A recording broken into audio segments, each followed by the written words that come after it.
ఓం శ్రీ మాత్రే నమః. ఓం శ్రీ గురుభ్యో నమః. మొట్టమొదటిసారిగా నాకు జన్మనిచ్చిన నా తల్లిదండ్రులకు వారి పాదపద్మములకు నమస్కరించుకుంటూ ఈ కార్యక్రమాన్ని ప్రారంభించబోతున్నాను. నేను బాబా అనుభవాలు మీ ముందు, ప్రతి అనుభవము నేను మీ ముందుంచాలని ఎంతో తపనతో ఉన్నాను. అది నాకు బాబా ఆశీర్వాదం వల్ల నేను ఈ కార్యక్రమం చేస్తున్నాను అని అనుకుంటున్నాను.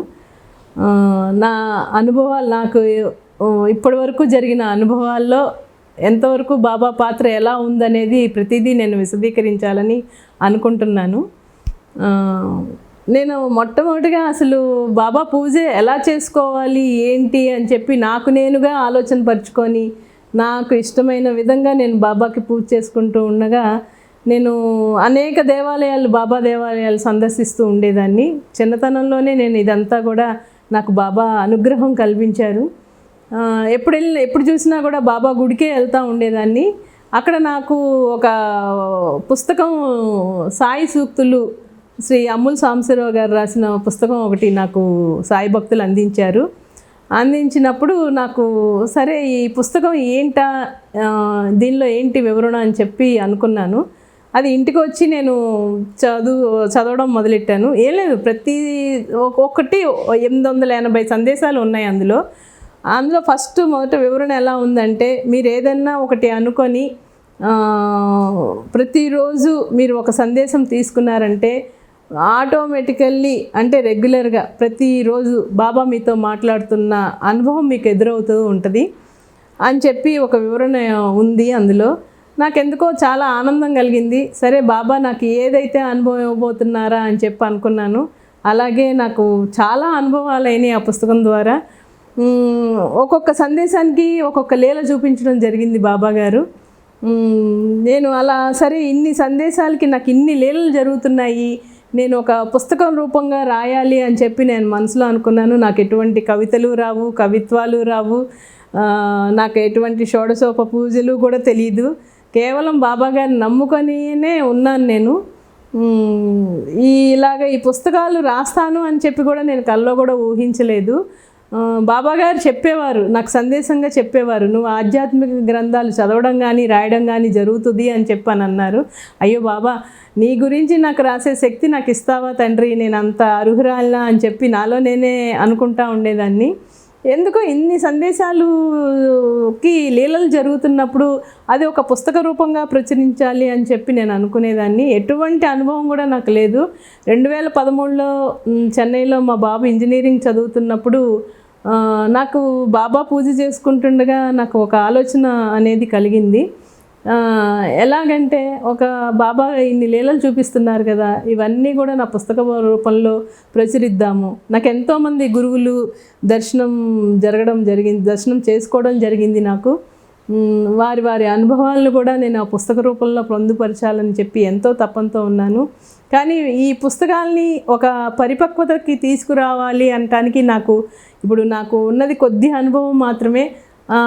ఇలాగా వీటిని పరిపక్వత తీసుకురావాలంటే ఎవరిని కలవాలా అని చెప్పి నేను చాలా ఆందోళనగా ఉండేదాన్ని. ఎందుకంటే పుస్తకం రాయడం అనేది నేను ఎప్పుడూ అనుకోలేదు. ఇది 10 మందిలోకి వెళ్ళే పుస్తకం, దీనికి ఒక పరిపక్వత తీసుకురావాలి అని బాబా, దీన్ని ఎలా తీసుకొస్తావు బాబా, నాకు అసలు రచయిత, నాకు ఏది రాయడం రాని దానికి నాకు ఇంత విద్య ఇస్తున్నావు, నాకు ఇంత పని అప్పచెప్తున్నావు నాకు అని చెప్పి నేను అనుకుంటా మదన పడుతూ ఉండగానే నాకు ఒక గొప్ప గురువు నాకు ఎదురుపడడం జరిగింది. ఒక సాయి భక్తులు నాకు చెప్పారు, పలానా చోట ఉన్నారు ఆయన, మీరు వెళ్ళి వారిని కలవండి అని చెప్పానన్నారు. వారి పేరు నండూరి సాంబశివరావు గారు. నేను వారి దగ్గరికి వెళ్ళంగానే ఫస్ట్ వారిని చూడంగానే నాకు ఒక బాబా గారిలాగా నాకు అనిపించారు. వారి పాదపద్మలకి నేను నమస్కరించుకున్నాను. స్వామి, నేను మీ దగ్గరికి రావడం కూడా బాబా గారి ఆజ్ఞ ప్రకారమే వచ్చాను తండ్రి, నాకు కొంచెం సహాయం చేయగలరా అంటే, ఏంటమ్మా చెప్పు అంటే, నేను ఇలా బాబా అనుభవాలు నాకు ఇన్ని అయినాయి స్వామి, నాకు ఈ పుస్తకాలు రాయాలనే ఆలోచన వచ్చింది, దాన్ని వాటిని ఎలాగా తీర్చిదిద్దాలో ఏంటో కూడా నాకు ఏమాత్రం అనుభవం లేదు, మీరు పెద్దవారు, నాకు కొంచెం సహాయం చేయండి అని చెప్పి నేను అడగడం జరిగింది. నేను అడిగిందే తడవుగా ఆయన నేను రాసిన లీలలన్నీ కూడా చదివారు. చదివి వాటిని ఒక వరుస క్రమంలో ఎలా రాయాలి. ఇప్పుడు మనం చిన్నప్పుడు ఎల్కేజీ చదువుతున్నాం అంటే అమ్మ, ఆవు అలా ఎలా టీచర్ మనకి ఎలా నేర్పుతుందో అలాగే నా గురువుగారు నాకు అన్ని విధాల ఈ విధంగా రాసుకురావాలి, ఈ విధంగా రాసుకురావాలి అని చెప్పి నాకు నా భుజం తట్టి నాకు వెనకాల నాకు సపోర్ట్ చేసి నా ఈ 2 పుస్తకాలకి ఒక పరిపక్వత తీసుకువచ్చింది నండూరు సాంబశివరావు గారే. వారి పాదపద్మములకు ఎప్పుడు కూడా నేను నమస్కరించుకుంటూ ఉంటాను. ఎందుకంటే బాబా ఏ రూపంలో ఏ విధంగా సహాయం చేస్తారనేదే నాకు తెలియదు.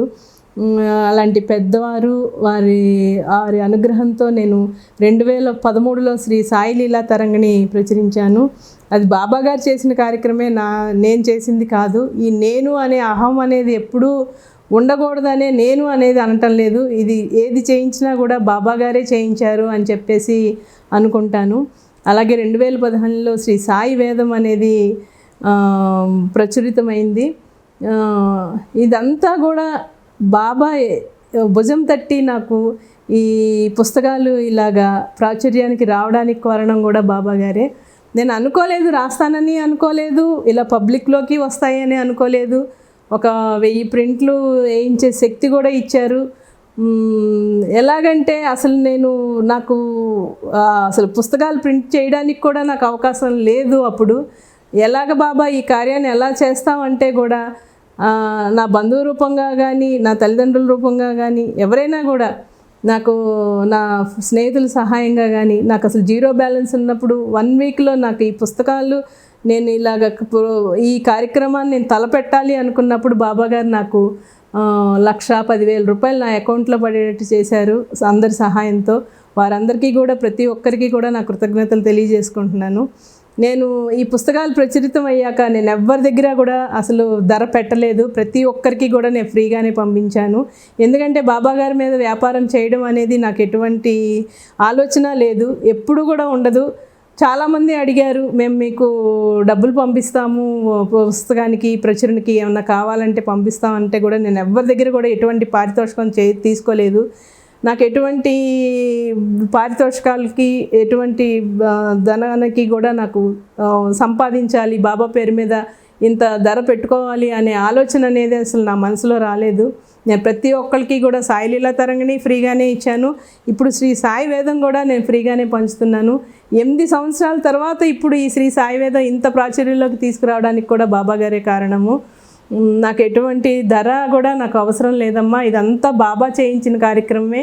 దీని మీద ఎటువంటి నేను ధర పెట్టలేదు. ప్రతి ఒక్కరికి ఎవరైతే అందలేదో ఇప్పటికీ కూడా నేను కొంతమందికి చాలామందికి కూడా పీడిఎఫ్లు పంపించడం జరిగింది. అలాగే ఇంకా ఎవరికైతే పీడిఎఫ్ కావాలో ప్రతి ఒక్కరికి అందజేస్తాను. అందరూ చదువుతున్నారు ఈ పుస్తకాన్ని. ఇదంతా కూడా బాబా ఆశీర్వాదమే అమ్మ, ఇందులో నా ప్రమేయం అంటూ ఏమీ లేదు. నాలో ఇంత బాబా నన్ను ఈ విధంగా నన్ను నడిపిస్తున్నందుకు నాకు ఎటువంటి అహంకారము రాకుండా ఉండాలని నేను ఎప్పుడు బాబా గారిని కోరుకుంటూ ఉంటాను. ఇంకా ఇంకా ఇంకా ఇంకా ప్రతి ఒక్కళ్ళలోనూ బాబా అంటే ఏంటి, బాబా లీలలు ఎలా పొందాలి, బాబా అనుగ్రహం ఎలా పొందాలి, బాబా పూజ ఎలా చేసుకోవాలి అనేది కూడా నేను ప్రతి ఒక్కరికి కూడా నేను వివరిస్తాను. ఎందుకంటే నాకు సపోర్ట్ చేసి నన్ను చెయ్యి పట్టుకొని నడిపిస్తున్నదే బాబా గారు. నా తల్లిదండ్రుల రూపమే అవ్వచ్చు. నాకు ఒక టైంలో ఇబ్బంది అయినప్పుడు నా తల్లిదండ్రులు ఎలా చేపెట్టి నడిపించుకొచ్చారో ఇప్పటి వరకు, అలాగే నాకు వాళ్ళ రూపంగా కూడా బాబా గారు నాకు నా చేయి పట్టుకొని నడిపిస్తూనే ఉన్నారు, ఇప్పటికీ నడిపిస్తూనే ఉన్నారు. నన్ను ఇంకా ఇంకా ముందు ప్రోత్సహించి ప్రతి ఒక్కరిలోనూ బాబా లీలలు తెలియచేయాలి అనే సంకల్పం నాకు కలగడం కూడా నాకు కల్పించింది బాబా గారే. ఇంకా నేను మీ ముందు ఇంకా ఇంకా నా అనుభవాలు తెలియచేయాలని అనుకుంటున్నాను. ముందు ఇంకా నా అనుభవాలు తెలియచేయాలని అనుకుంటూ ఉంటున్నాను. ప్రతి ఒక్కరూ చూస్తూ ఉండండి, ఆనందించండి. నా ఈ ఛానల్ని మటుకు నాకు సపోర్ట్ చేయండి. ప్రతి ఒక్కరూ బాబా ఆశీర్వాదంతో నాకు సపోర్ట్ చేస్తారనే కోరుకుంటున్నాను. ఓం సాయిరామ్.